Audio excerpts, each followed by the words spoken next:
Welcome back to another video breaking down something in the world of Division III women's basketball. Today we're going to be talking about what is an optimized schedule. And as the title mentioned, what is R-S-D, as we need to have a moniker for everything. Starting off with some concepts that I've talked about either on Twitter or in a previous video. I've got my website open here, the d3statlab.com. And I have a notion of safe losses threshold and dangerous losses threshold that is trying to guess for this specific team in their schedule how many losses would get them close to missing a Pool C bid, but they'd be safe, and then how many losses would be dangerous. The way that I'm doing this is via simple linear regression. So I have all my data from 2024. I was able to see, this isn't showing a count now, but it should if I load this document. For a given loss value, did you have an MPI that got you a Pool C bid? And then using all of that data together to guess at what number of losses would have made you safe, a midpoint, or dangerous. So this is all based on the average opponent's NPI for all teams for their schedules for this year, with a couple small adjustments. So that's how I get at the safe, midpoint, and dangerous threshold losses. And then also when we're talking about preseason, here's another document. I'll make this larger for you. Along with the safe loss threshold, I have got a key range, which is how many games are you playing against teams between 26 and 175. And I talked about why those thresholds were meaningful. So we've got the safe loss threshold, dangerous loss threshold, key range. And then I did some analysis and tweeted about it the other week, which is the maximum, like kind of flipping it, not what is the minimum number of losses and still be just inside the Pool C cut line. What is the maximum number of losses? Actually, no, this is the same thing, but just calculated differently. I used my calculator that actually takes into account all of the dropped wins to calculate NPI, and then saw how many losses for these teams would keep them within the cut line, which I'm just setting at 45th. This is really small. They're not going to let me enlarge it. But anyway, this is another way of breaking it down that is not based in linear regression. That one sounds fancier, but I think it's a worse analysis. This one was actually using your actual opponents. It wasn't predicting games. It was just assuming you lost your most difficult one, and then if you were still far inside the Pool C line, it would mark your next most difficult game as a loss, and keep doing that until you fell below 45. So that's how I did this analysis. Those are both ways that I'm trying to ascertain if your schedule, and whether it's weak or strong, helps or hurts you in getting a Pool C bid. I've talked about whether your schedule helps or hurts you construct an NPI that outperforms your true talent level. So the next thing I wanted to talk about, I can't remember if I did a video about this or if I tweeted about it, but this is I think I did a video of this. My conference breakdown, where it talks about you want your weak teams to play a bunch of weak teams and win games, and you want your best teams to play a bunch of teams in that key range and also win a bunch of games. And then it kind of summed them for the conference to figure out which conferences have members who have all scheduled in a way to help them or hurt them. Landmark was at the bottom. One thing I talked about here is, let's say we have a weaker team outside the top 150. Find some team. And I said, you don't want them to be playing a bunch of top 25 teams. You really don't want them playing too many teams in the 26 to 175 range either. You want them playing tons of teams in the 300 plus range.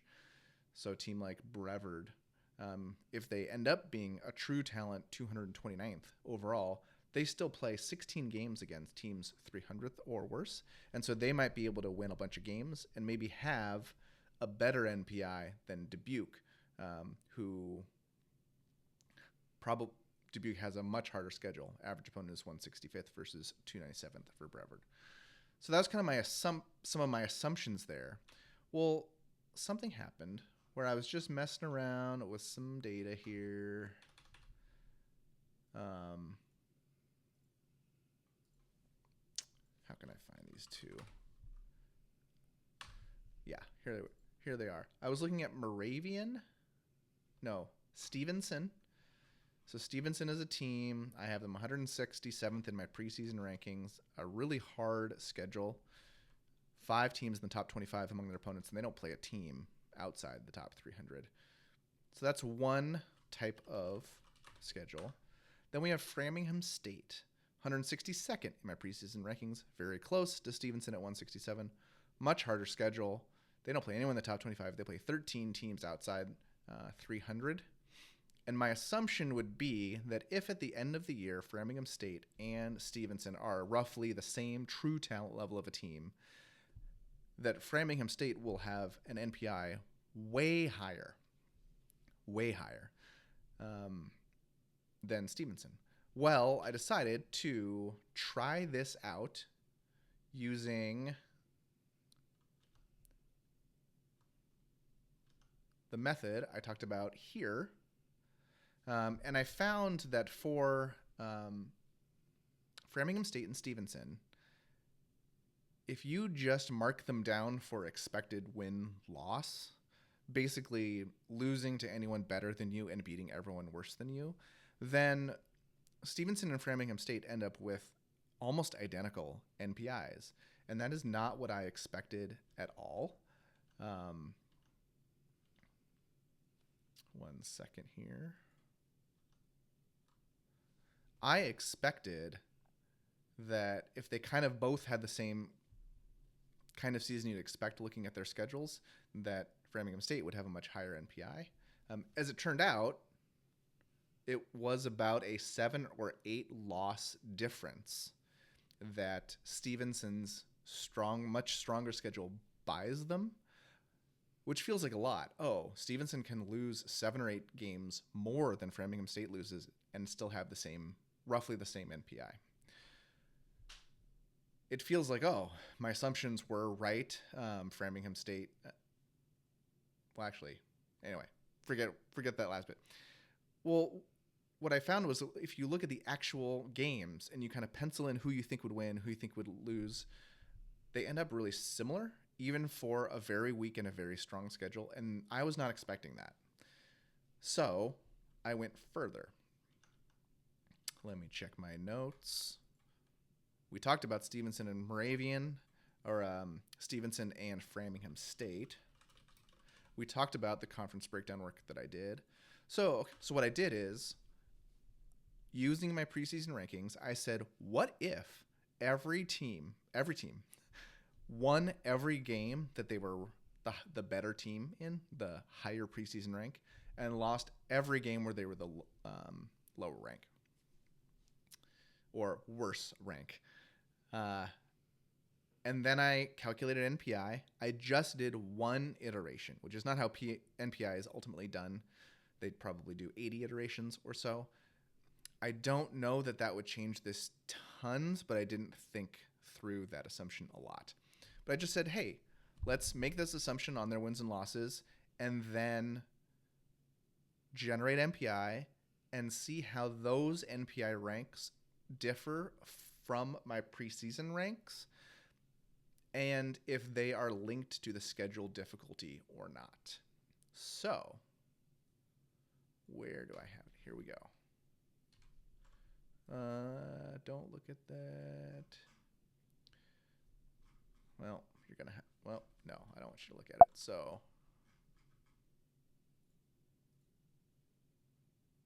we're going to freeze some panes. All right.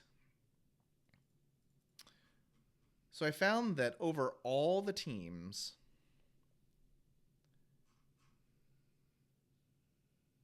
playing a weaker schedule led to NPI values and ranks that outperform your preseason rank in general. Now, that's not terribly useful to see that, you know, there's a bunch of number 355 preseason ranked teams that because of their 295th difficulty schedule, their NPI outperformed their preseason rank by 63. We don't really care. Like, I don't care as much about this. The differences in NPI are really small. So I didn't care as much about that. Well, I started going higher and higher and higher, and I found that in general, playing a weaker schedule resulted in an NPI rank that outperforms your preseason rank to a greater degree than playing a strong schedule does. But that was still looking at averages, and averages have not a tendency. They can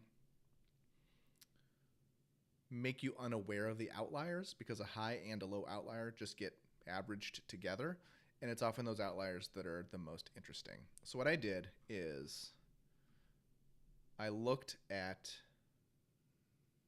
do we want to talk about them yet? Yes. So I looked at the top 90 in my preseason rank, and then let's look at the ones that outperformed the most. And I think this is where my findings really start to come in. So we got Rhode Island College, 87th in my preseason rank. They played a schedule difficulty of 159th, and they ended up with an NPI rank of 28th based on my artificial methodology. You beat everyone who's worse than you, and you lose to everyone who's better than you, and better and worse is determined by my preseason rankings. So then I said, let's go look at Framingham State and their schedule. Rhode Island College.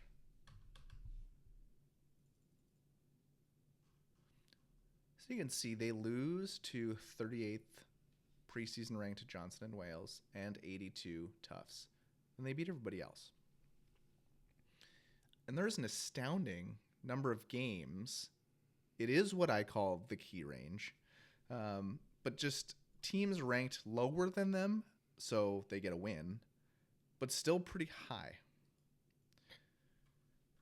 Just a whole mess of them. And so already, like we've heard it referenced many times, I think first by Matt Snyder, you want to play as many teams as possible a tier below you. So it depends on your ability and how well you have assessed that. So Rhode Island College, intentionally or unintentionally, are playing, again, if you can believe my preseason rankings, which that's up to you. They're playing a ton of teams in the tier below them, but not too far below them. There are some of these games down here, but because of the minimum wins threshold, Rhode Island College will only need to count 15, which is going to be somewhere against Mass Boston. So they don't need to worry about counting these if they do get to at least 15 wins. So who's the team on the flip side? Wisconsin Stout. Let's go look at why.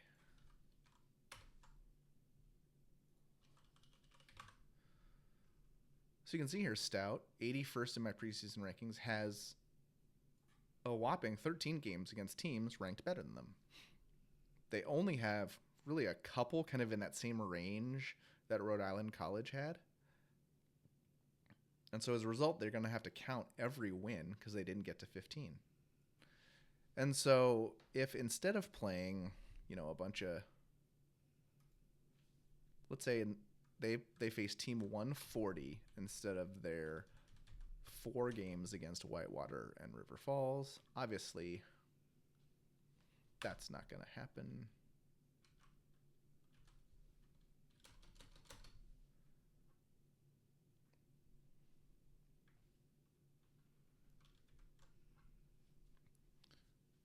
Sorry, I've got some massive files, and I'm also stressing the CPU. Then Stout ends up, so just those 4 games, instead of playing Team 36 twice and Team 37 twice, they played Team 140 4 times and beat them all. They would be way higher. They would have moved up about 70 spots because of those 4 games. Now, they still won't be Pool C viable. 81 is far away from 45th. But I think that that's a great example of how the optimal schedule for maximizing your NPI is facing a bunch of winnable games, but against teams as good as possible, as high ranked as possible, which requires assessing everyone in the nation that you might play against. Because for Stout, they have a really hard schedule, but because of their rank, they lost a bunch of games. Take a different team like River Falls. They have a very similarly hard schedule. It actually might be harder, but because they have a much higher rank, they lost fewer games, won way more, and River Falls is going to have a much higher NPI. And so if you are Team 39 and not Team 81, this is closer to an optimal schedule. And then let's find, who's the best team that just had a brutal schedule? Yeah, we'll look at Bates. If you're Bates, you're 9th. Like, this is just a crazy, crazy schedule. 4 games against teams in the top 10. 9 in the top 20. 11 in the top 50. Like, just wild. Well, they're going to win a ton of games. They're not going to lose many.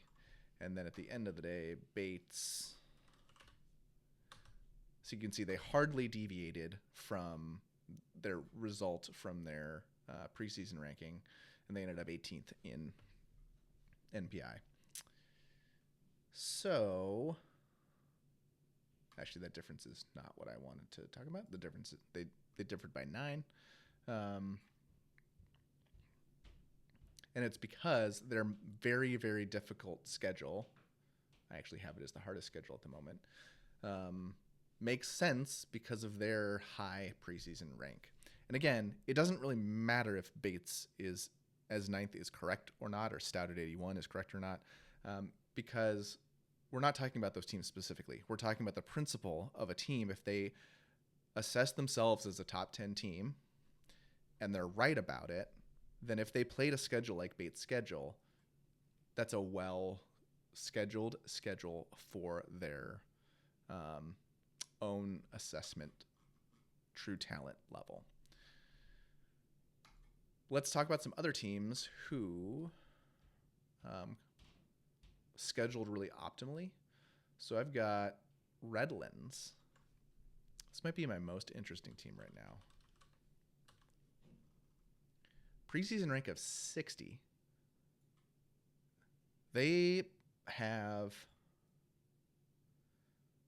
16 games against teams in the top 160. And only 1 game against a team ranked higher than them. If they can win a bunch of these games, that's a Pool C team. If you noticed, they ended up 25th here. So Redlands is a team that they definitely are. Well, I can't say definitely. I bet you they don't end up losing 2 games for the whole year. But their path to a 3-4-5 loss season is very doable, especially if they are the 60th best team in the nation, or maybe even a little bit higher. So that's a really interesting one. Texas Lutheran, another one, only 2 games against teams worse than them. A whole lot of games that are both winnable and would really help them in NPI. Linfield, same situation. Only 2 games against teams currently ranked better than them. You can see that their schedule is weaker, but there's a lot more of these games. So, yeah, That's another schedule with a bunch of winnable games. I guess you can. It's really hard to know what Whitman's going to be, so a lot of it is dependent upon this 63rd preseason ranking for Whitman that has been so strong for quite a while, but graduated a ton of players. So then let's look at some of the other sides. We talked about Stout. Let's talk about Brockport, Stevens Point, and Colby. So Brockport, if you remember, Redlands was 60th in my preseason rankings. Brockport is 62nd, but they end up taking, maybe a whole bunch of losses because they're playing just awesome teams. A lot of really strong teams. And then you can see very quickly we're already into the 200s. So it's just going to be really hard for them to build an NPI that can get them a Pool C bid if they are true talent 62. If they're true talent 32, then this quickly becomes a schedule that could get them hosting in the opening round of the NCAA tournament. So it's always relative to how good your team actually is. Another one here, Stevens Point, 85th, but just so many games against teams that are better than them. Basically, all of them that come from conference. So as best they could, again, I don't know if this was intentional or not. They didn't book non-conference games against teams that they are likely to lose to. But Stevens Point is another one that 85th in my preseason rankings, 128th NPI rank.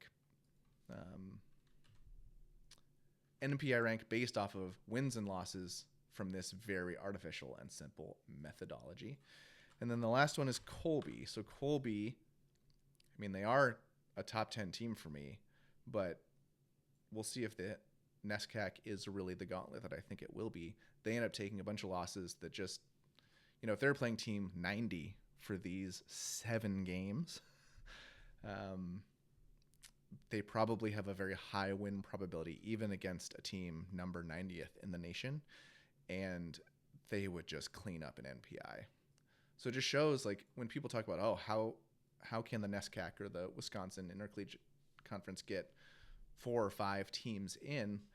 This is how, they're just playing wildly strong competition every night in conference play.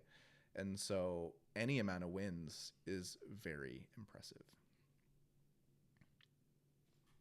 So what are my conclusions?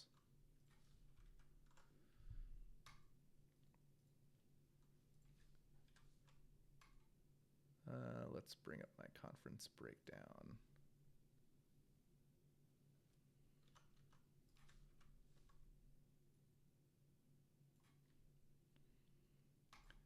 So for my conference breakdown, I might need to change this. My assumption was that if you're not strong, you just want to play a weak schedule. And let's look from the good perspective.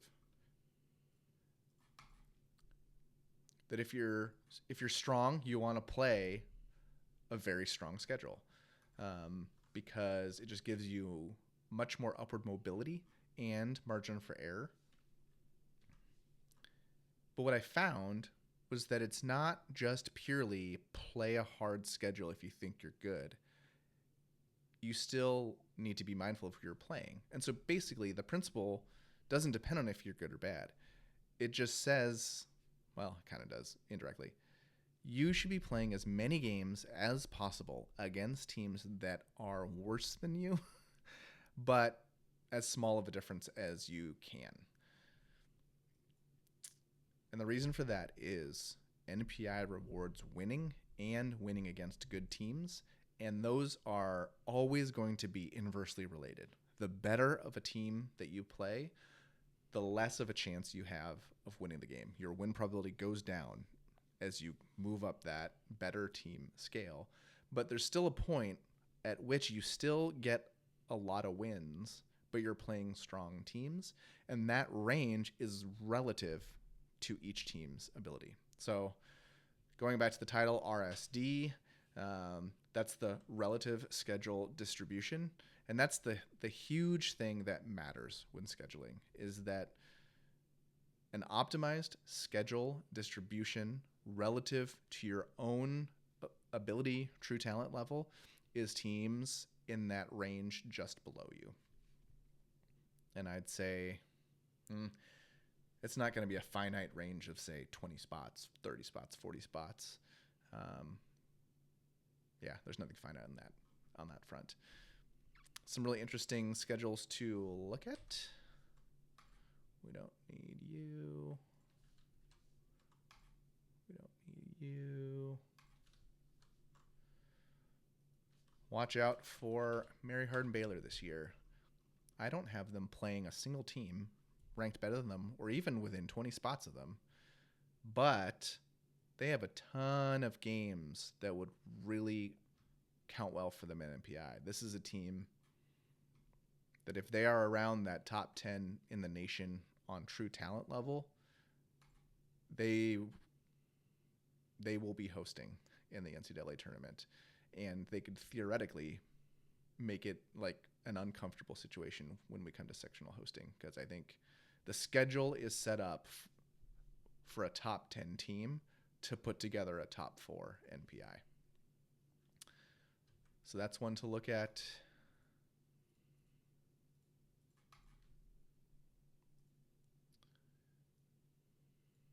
I've got these 12 teams facing schedules where they don't face anyone ranked higher than them in my preseason rankings. Gettysburg, Washington and Lee, Scranton, Bowdoin, NYU, Wisconsin, Oshkosh, Mary Hardin, Baylor, Baldwin-Wallace, Illinois Wesleyan, Nazareth, Transylvania, and St. Norbert. So teams like Nazareth, Transylvania, and St. Norbert, I expect to be inside that Pool C cut line as we're coming down to the end of the year. Let's look at overall NPI value. Highest one-loss team, Trinity, Connecticut, followed by Bethel. So Bethel, pretty strong schedule as well, and pretty well optimized. Bates. And then let's see. This, we'll do a quick count here. This isn't going to be for overall seeds, as I'm not going to figure out AQs, but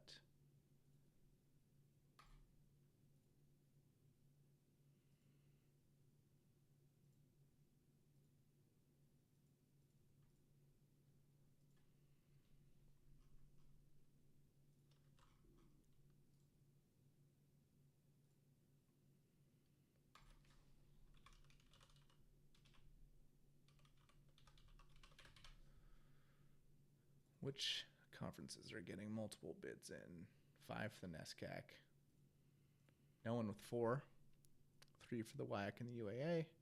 And then 2 for a handful of leagues.